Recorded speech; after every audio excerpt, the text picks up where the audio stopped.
Today we're going to learn how to use liquid tempera or squeezy paint to make a gradient.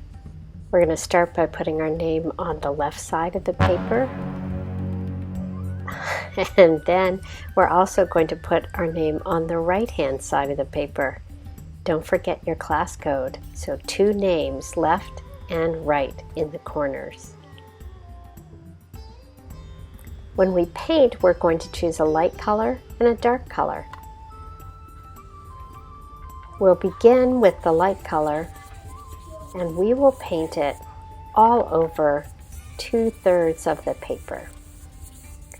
I am doing this part of the movie in real time so that you can feel what it's like to do this. You want to be gentle and thorough and make sure that you get your lighter color all over. About 2/3 of the paper.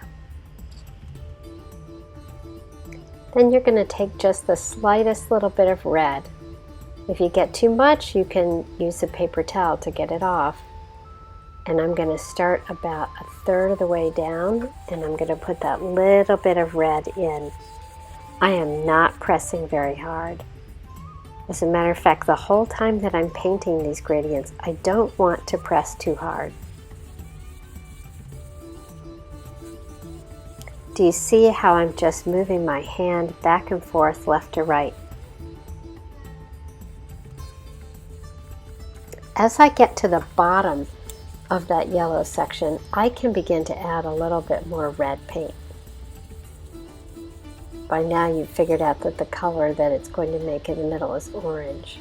So here I go, putting pure red on the bottom.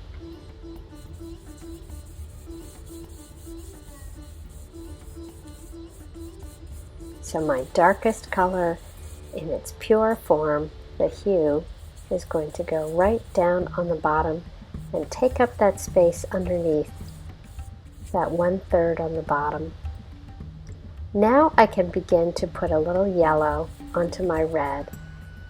And if it feels funny to hold your paper, see my fingertips? I can just hold it down with my fingernails. Then I don't leave any big fingerprints in it. So now it's a question of just going back and forth, adding some yellow to the dark, and adding a very little pinch of red to the top. Oh, that would be terrible if I put too much in the top. So I want to clean my brush off, pat the puppy well, take my paper towel and dry that brush off. Then I want to pick up my light color again, and I want to go back to the areas where I went a little too dark too fast. And I can fix those up again. I am not pressing very hard. A lot of this paint is staying right on top of the paper. I can't go back in and fix something unless my brush is clean. That's what that little shaky hand was about. So if I clean my brush, now I can go into the corner. Can catch any little areas of white paper. So there it is, pretty smooth from top to bottom.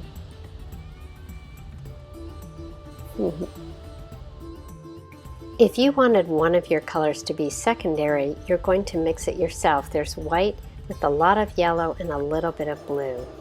I'll start with my white. This is very sped up.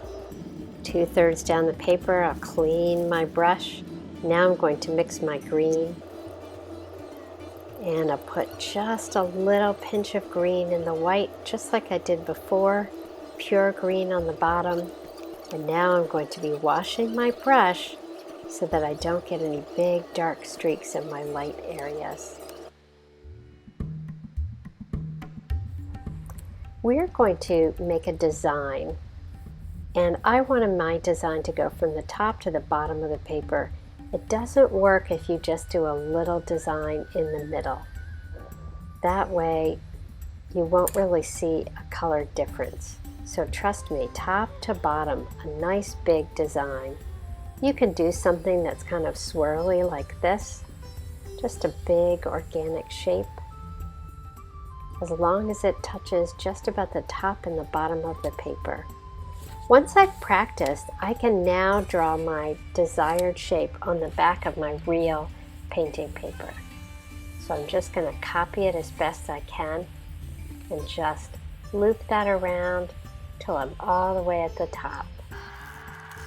And I've really sped up my cutting, but I'm going to cut carefully one piece in the background.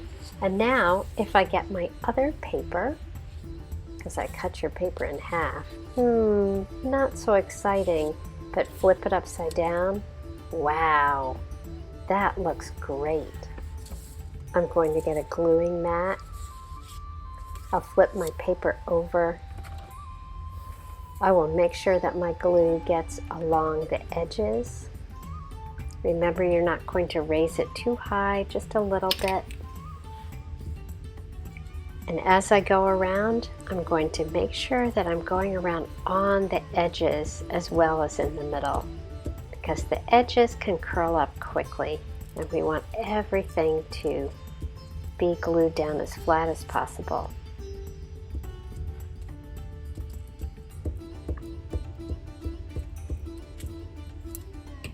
Here is a great trick. I'm going to put my cutout where I want it. Looks great. I'm going to get a plain piece of paper and I'm going to rub probably for 10 or 15 seconds. And when I lift this up, the piece is finished. I see a little bit on the bottom that's peeling up, so I'll catch it right away.